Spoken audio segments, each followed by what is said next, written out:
Ramai yang fokus cari interest rate paling rendah, tapi hakikatnya pinjaman terbaik adalah yang paling sesuai dengan keperluan dan situasi kewangan anda. Nak lulus cepat, pinjaman daripada Yayasan Ihsan Rakyat ataupun Yayasan Dewan Perniagaan Melayu Perlis, YYP. Ini antara yang terpantas, kelulusan sepatas 2 hari bekerja sahaja, lepas dokumen lengkap semuanya.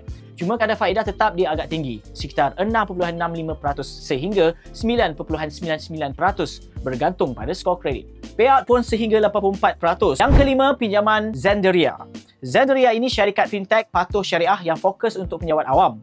Interest rate tetap serendah 6.99% ditawarkan. Tempoh pinjaman sehingga 12 tahun, jumlah maksimum RM200,000. Dan paling best, tiada yuran tersembunyi atau keahlian bulanan.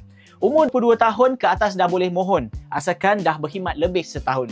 Zenderia ini plan penyelamat untuk penjawat awam yang susah nak dapat loan bank lain. Apapun, kalau anda nak buat pinjaman peribadi, jangan terjerat perangkap ahlong ataupun agensi yang tak berdaftar.